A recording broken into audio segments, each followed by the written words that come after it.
and to improve on our food nutrition. There are some photos we showed up there, the pictures of white ants, those of you. That most of us around here eat. World Health Organization also advises people to eat ants, white ants, crickets, cockroaches. I read somewhere in 2013 research. And grasshoppers. How are we going to, or how are we helping the people to have this knowledge that they should eat these things? We did a stereotype to some communities, and they think they are not for other communities to eat or they are unhealthy. Okay, the second question to Dr. Prasad.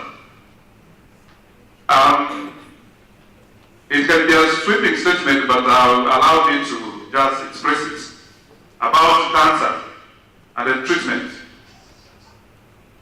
Personally, I've observed that over 90% of people who are diagnosed with cancer, even if they do operations, within 1 year to 3 years, they have died, and millions of money have been used to take them to India. And there is an allegation also that Kenyan doctors work with the doctors abroad. They know somebody is dying and then to spend millions and sell everything and then they die. What's your advice on that? I'm Dr. Napora Wekesa. Thank you. Can we have second person? You say your name and then give the question. Thank you. My name is Davis Mokaya. My question goes to Professor Sinat, our university grandmother. One is there are many arguments about cooking of vegetables. Maybe you need to mention that so that our sisters, mothers, and wives at home can be able to give us the right vegetables. Number two, every time I visit my grandparents, they are always eating wimbi, ugali made from wimbi, millet. And when I came to Kibabii, I realized that a lot of people around enjoy eating simsim. So what are the nutritional values of all those? Thank you so much.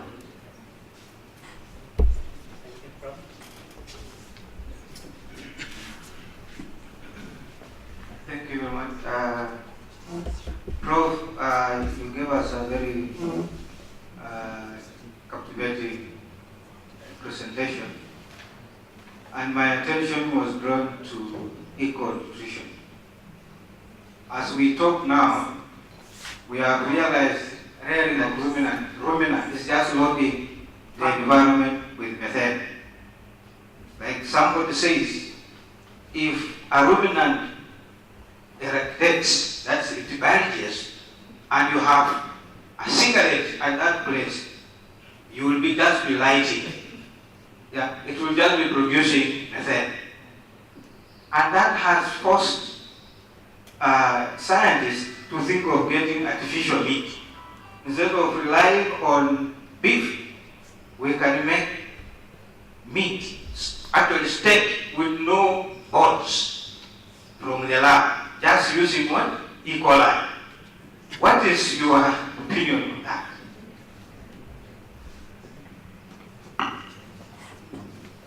So thank you. We can have the response. Thank you. Very interesting questions again. Dr. Wekesa, I would suggest nutrition education is what is lacking.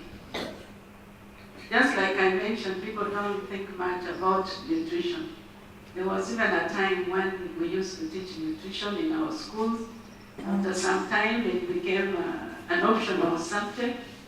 So that again indicated our leaders don't see the importance of nutrition. But if we can emphasize nutrition in our population, I think it will improve our nutritional status. That way, people will learn what is in the kumbe. And if you are aware, Joust, I think, got funds for a center of excellence to do research on crickets. So they are developing marketable products from crickets. And for us here in Western, this part, I think we have a lot of kumbe. So we can also learn to package kumbe in a very attractive way. Not how we put it, we carry them in open baskets to the market. And people know if you expose them, to open environment. Yeah, they can get lots of toxins and other impurities. But if it was packaged hygienically, it would even travel outside the country. We could be exporting kumbe because there is quite a lot around. But you're also aware our agricultural practices are cutting down on the kumbe. So some areas that used to have a lot of kumbe termites are disappearing because of the fertilizer and other things that we use in our farms. So we have to choose which one.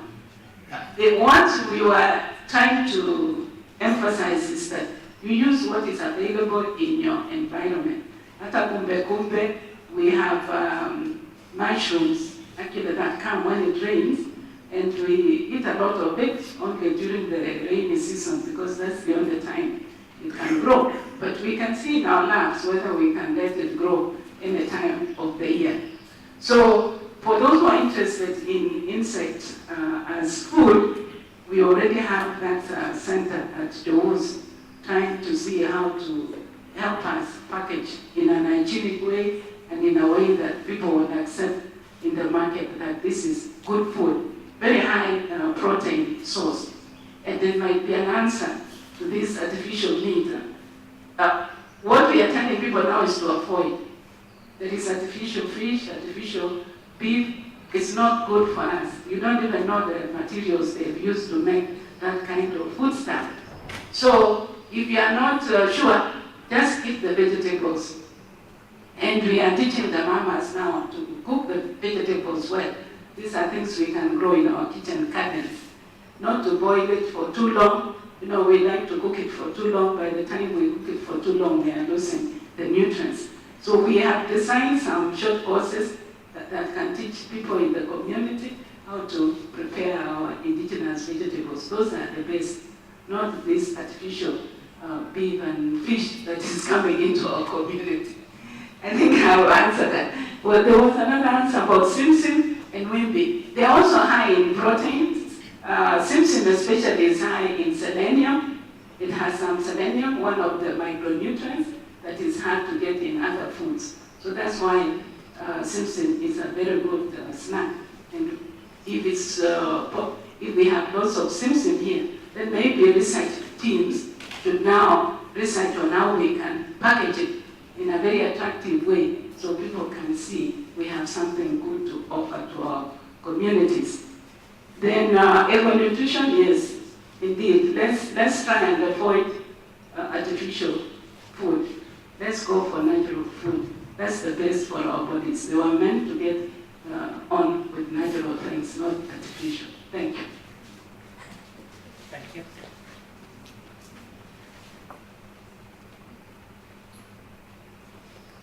Coming to this question, someone asked that in a cancer, surgery is a burden and detrimental. Am I right? That's the question. So I don't agree with that. It all depends upon in which stage you have operated. If in a stage 4 disease you are offering a surgery for money, the surgeon wants to make money, that's why he has operated, and obviously you won't have good results. But you have taken a correct decision, you have operated in stage 2, stage 1, obviously your results will be good. And second thing is, who has done the surgery? Many a times a cancer surgery is done by a general surgeon who doesn't know how to clear the last cancer cell. So if you have not cleared it adequately, obviously your response will not be good. If it has been done by a trained surgical oncologist, he can even remove, there is a liver affection also. I'll give you one example, a carcinoma of the colon, a colon cancer. 10 years back, if somebody used to have a liver met, we are sure that he is going to die in the next 2-3 years. But now, the same patient, carcinoma colon, operated, liver mets taken, with the advent of good drugs and all, now he is surviving for 2 decades.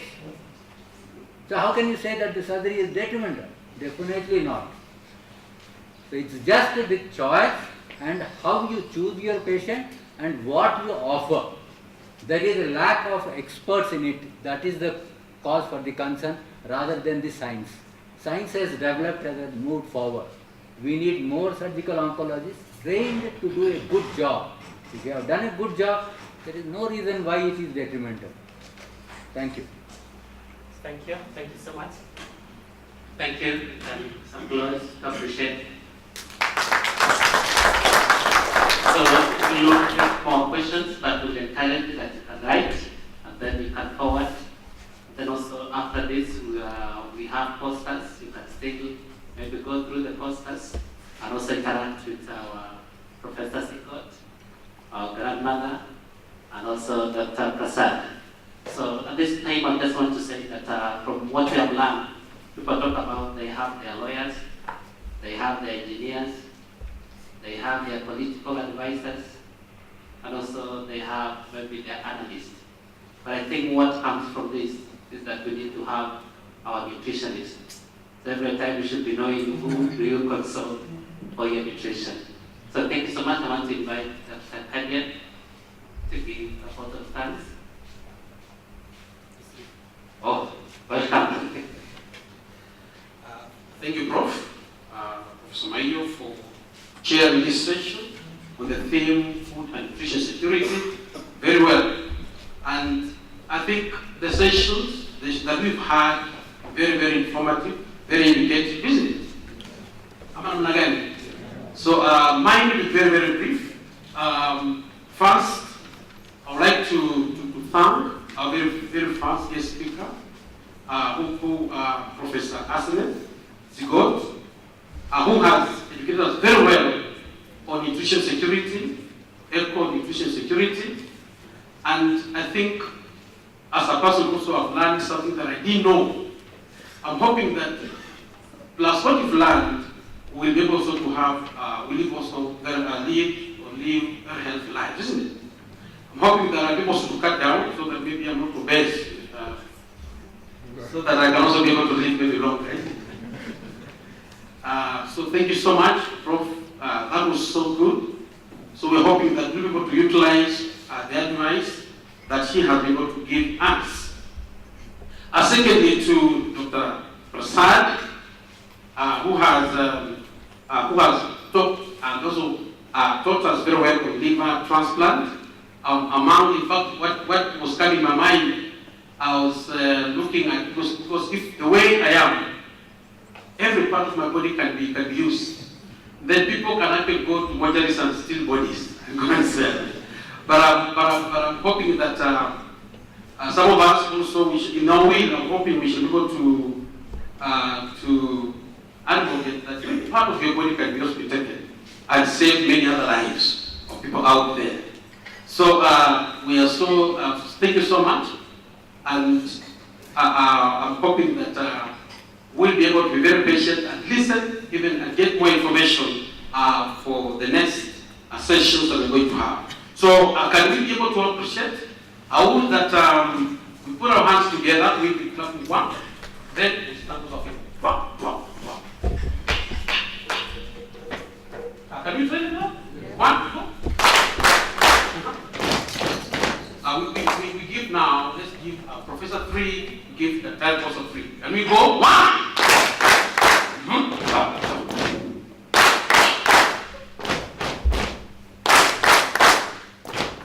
Dory. Let's continue now, Dory.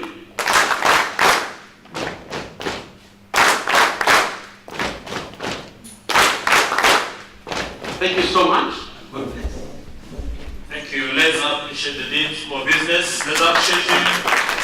On behalf of confidence, ladies and gentlemen, thank you. That brings us to the end of our first session today. I've got a few announcements to make before we break for the second session. Now, tea will be served immediately and take 10 minutes so that we can convert and various rooms in the next 10 minutes. Now, venue 1, which is the SDS boardroom, The chair is Dr. Ismail, please deal with us. Venue 2, Senate Boardroom. The chair will be Dr. Zelimo Peters. I saw you somewhere. Asante Sana. Dr. Zelimo Peters will be assisted by Mr. Humphrey Juma Kibuake. Is he with us here? Just stand so that we see you. So you actually remain here. This is your venue. Then venue 3 is the first boardroom. First boardroom chair will be Dr. Robert Kati. Please stand, kindly stand. And the rapporteur will be Mr. Davis Okaya. Thank you very much. Lunch will be served at exactly 1:20, and we're encouraging teams to make all their presentations so that we are done by the time we provide for lunch, let's be through with the presentation. So kindly strive to make all presentations before lunch. Delegates are kindly reminded to go through their posters. They're carrying very essential information. Please don't take it for granted. We shall all convene, after we clear with our presentations, we shall break for lunch, then convene here for the closing ceremony. But we shall continue discussing that so that we see the appropriate time for the closing ceremony.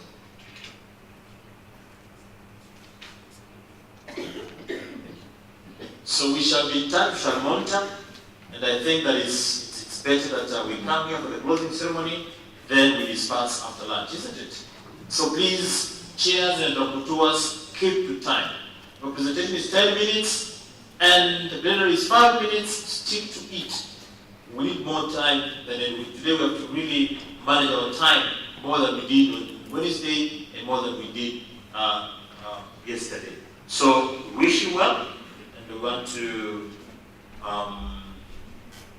ask one of our brothers to pray for tea, and then we release. Irene, you're not very far from here. Just step forward and pray for tea.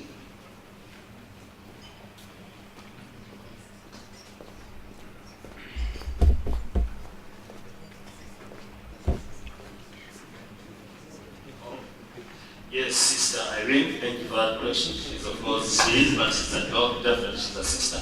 Please speak to the Lord. So shall we pray? Our Father, in Jesus' name, we want to appreciate you this morning for your kindness and favor upon us. Thank you for allowing us to learn so much about our nutrition and even our health, dear Lord. And even as we go out for a break, we pray that, dear Lord, will be together with us. In the remaining sessions, we ask that you help us and even continue to teach us. In Jesus' name we pray. Amen. So, thank you once again. The guests, Professor Mutua, you will escort them to the tea point. The rest of us will still at the back. Unless a military perspective of food security in Africa. I would like us to bear in mind that literature shapes society, and the society too shapes literature. So literary scholars have so much to say about the goings-on in society. And therefore, Ngugi wa Thiong'o is so much concerned about what is happening in society and comments about food security. The text in question, Petals of Blood, is a post-colonial text, and Ngugi wa Thiong'o is a post-colonial writer.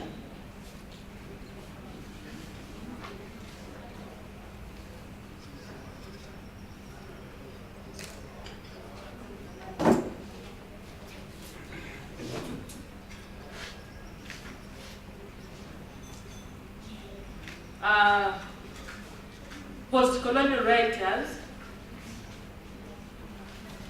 basically dwell on post-colonial issues, and in particular, the colonial legacies in countries that were formerly colonized. Some of these legacies, especially the negative ones, are neocolonialism, capitalism, which is private ownership of resources or capital,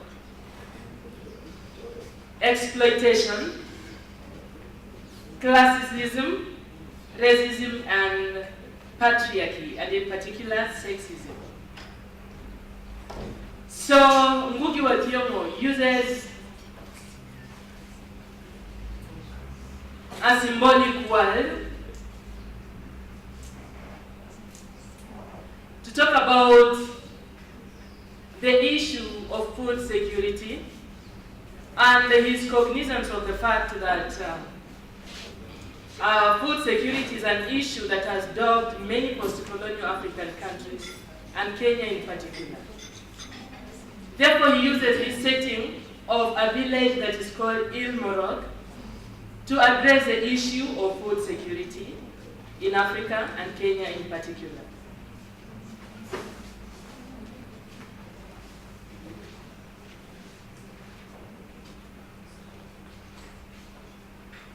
The objectives are to identify causes of food security as envisioned by Ngugi wa Thiong'o's Plateaus of Blood, to discuss ramifications of food shortage, and then to examine possible solutions to food insecurity.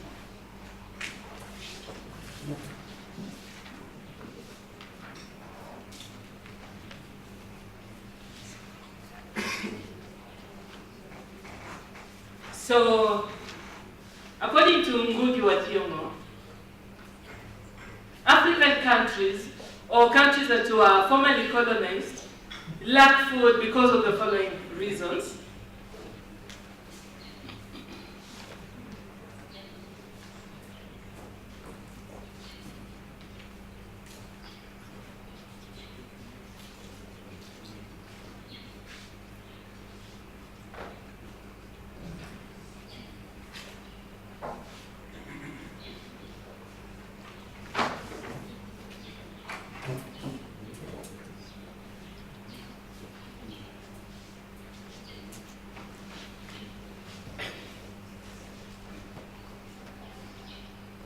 Now, according to Ngugi wa Thiong'o, there is food security in post-colonial societies because of interference with and exploitation of natural resources, in particular vegetation, by capitalist elites who work in league with neo-colonial institutions. In the context of Plateaus of Blood, we have a clear picture that is painted of this society as a very productive society before the setting in of colonialism. That insufficient funds also stood in the way of that program, and parents were the chief financiers of that program. So what did we recommend in the study? That there should be consistent in-service training to make sure that teachers and head teachers acquaint themselves with the policy document that exists with regards to feeding the children. And head teachers we thought they would delegate duties. I think most head teachers try to be a jack of all trades. They do too much, and that's why they complain about their attempt of being overstretched. And so we recommend delegation of duties so that they also spare time to go to the ECDE centers and see what's going on there. They should also come up with strategies to mobilize funds and not depend on parents alone. Remember, in Kenya, 47% of people live below the poverty line. They say 10 million people are food and nutrition insecure. So if you're depending on the same parent to fund the program, I think that's a problem. And I think we also wanted to suggest in the study that farming should be an option. And most schools have quite a bit of land that they can use to farm, especially vegetables. And there are out-of-the-box methods of doing vegetable farming. Part of them would be improvised drip irrigation system. You don't need too much vegetable to feed ECDE centers. You can have a quarter acre and plant vegetables, because we realize there are no vegetables. Most of their food comprised of starchy food, porridge, githeri, ugali, rice, and things like that. And what are your suggestions? Thank you very much. Clap for them. Two notices before we proceed. Number one, not washing their hands. Second question. The second comes from me. Now, in primary schools, the ECD and primary are under the senior teachers. Did you interview them or did you find out from them? Please react to them.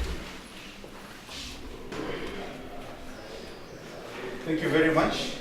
About survey, yes, this photo was just an illustration. It's not a photo we took in the schools interaction, because that could have bordered on being an editor, because we may be giving away the identities of our so this is a photo I've seen courtesy of I think Kenyan News Agency or something. So it's not our photo.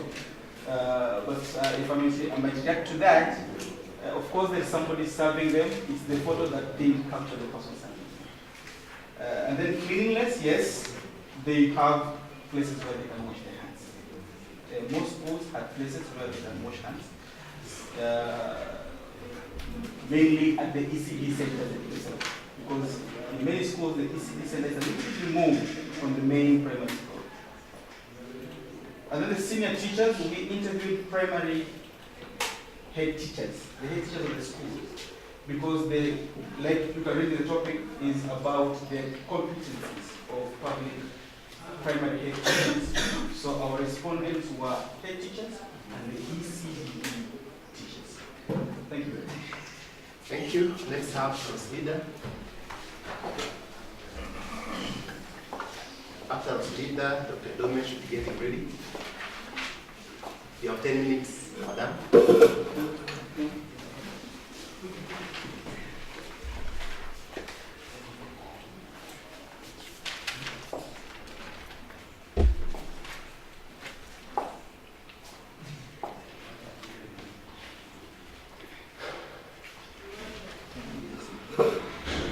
Good morning, everyone. My name is Rosbida Morocco. My presentation is on mobile computing technologies in promoting sustainable women entrepreneurship in agriculture in rural areas.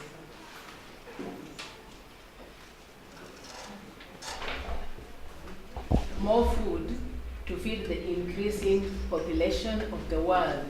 So how can we achieve this? Achieving food security requires an integrated approach that addresses all forms of malnutrition, the productivity and incomes of rural farmers, as well as women who are the majority of producers. The use of mobile computing by women entrepreneurs for sustainable agriculture addresses three goals of the Sustainable Development Goals. Goal number 2, that seeks sustainable solutions to end hunger. Goal number 5, that seeks to empower women and girls to reach their full potential. And goal number 9, that seeks to build resilient infrastructure. Because of the ubiquity of mobile computing technologies, they are transforming every aspect of our lives, and that's agriculture included. Now, in less than 15 years, we have seen the growth of 3G and 4G, and it has now reached 3 billion subscribers, making this one of the most rapidly growing technology in history. So, according to Ericsson report,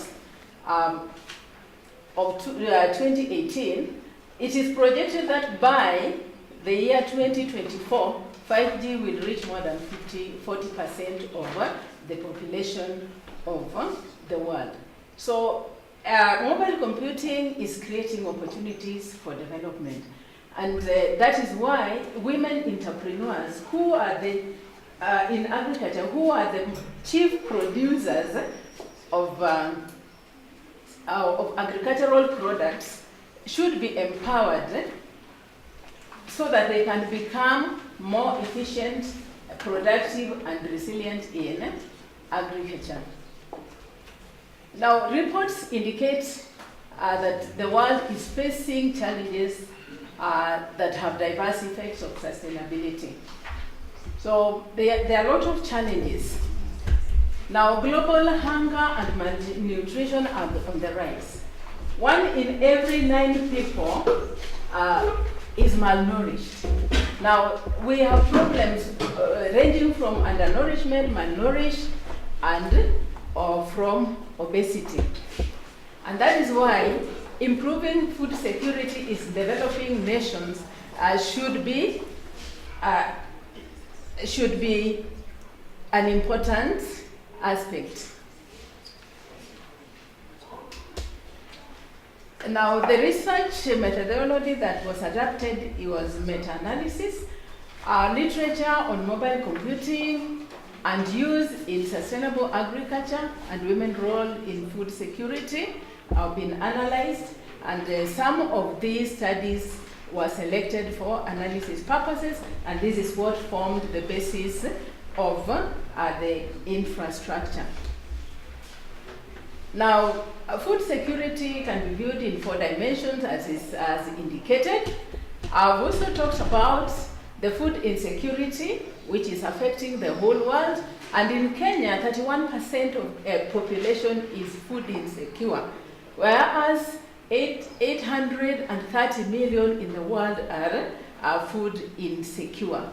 Now, if we have to solve this problem, then the underpinning of rural farming must be supported, expanded, and diversified. Because in the rural is where we get most of this, most of the produce. So we have, and why are we talking about women? Women produce about 70% of food in Africa. And in Asia and any other part of the world, we find that women produce more food than the male counterparts. Now, just like we were shown a clip where people were eating kumbe. But you could see the men were struggling to fill their stomach, but the women you could see they had a container. That means that if you empower a woman, then you are empowering the whole family. Now, I'm sure at the end of the day, that family had extra protein. So that is why women are important.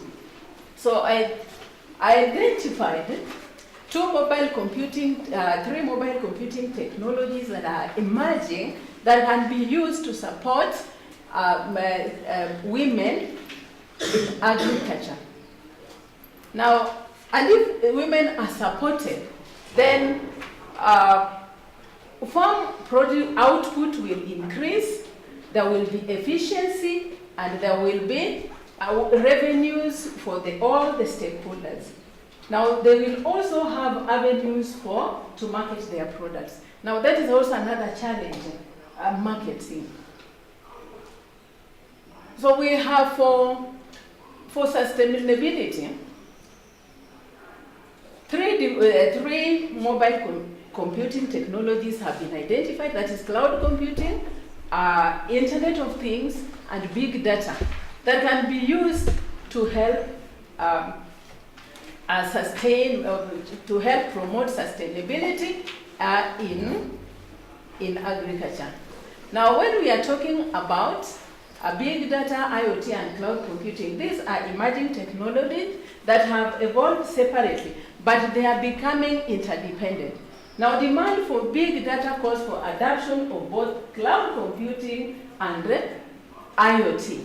Now, because of Internet of Things, there's enormous amounts of data that cannot be analyzed using the conventional data analysis techniques. So there needs to be other methods for analyzing the data. Now, we need data about the environment. We need data about the soil. We need data. There's a lot of data that we need. That is why we are talking about interconnection of devices. When we talk about Internet of Things, we are looking at a situation where we want agriculture to be monitored so that you can, the same way, like now what I'm using is an example of Internet of Things. I'm able to communicate with a computer using a device. That is what we are talking about. Are we able to empower these women to communicate? For example, can they control even the watering using a remote?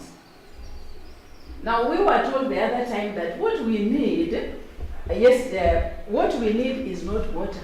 Our plants need moisture. But sometimes you find that we overwater our plants in form of irrigation. So, is there a way that we can be able to tell how much moisture that our plants need so that we can be able to get maximum benefits from our farms?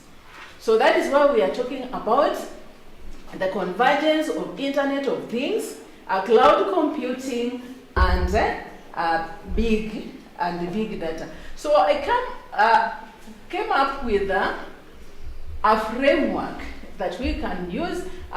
This paper proposes a framework that can be used for the promotion of food security in Kenya. First, we need to empower the entrepreneurs so that they can be able to access internet centers. Now, what am I talking about internet centers? Now, the suggestion... 15% misunderstanding and disagreement at home is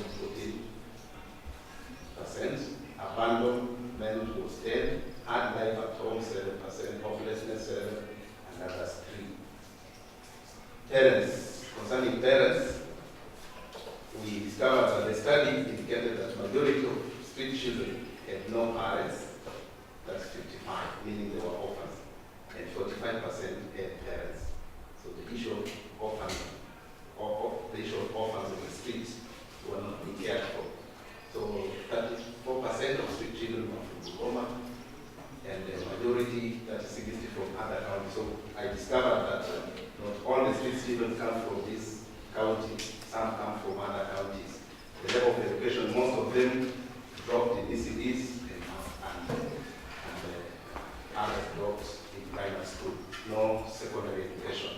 Place of origin, the study found that majority of the street children, 5.17% came from within Bungoma. I think I had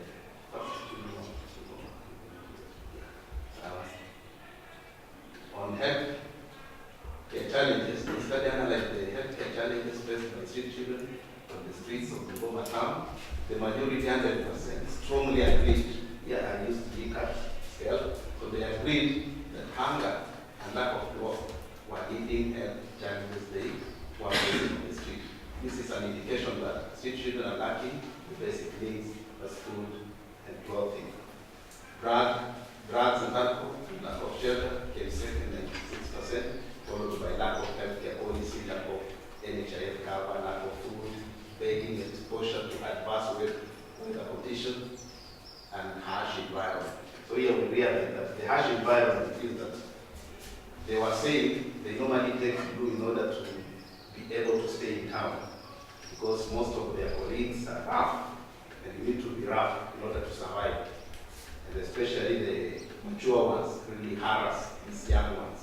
The lack of toilets, sanitation facilities, and emotional challenge was at 90%. Psychological, mental problems and harassment was 86%, while injuries, accidents, scavenging was at that percent.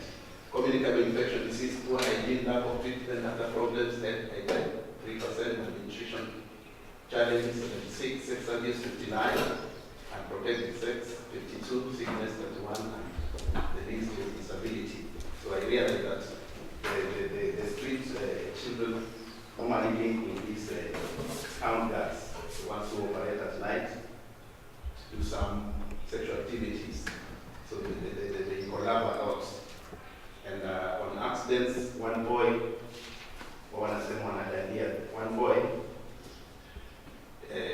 hung on the vehicle. It was a truck, and something happened, and one hand was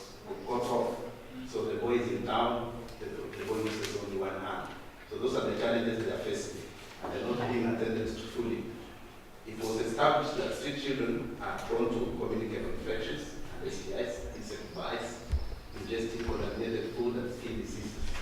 Street children eat food with dirty hands, drink dirty water, and get injuries and accidents. Care and falling from lorries and trucks.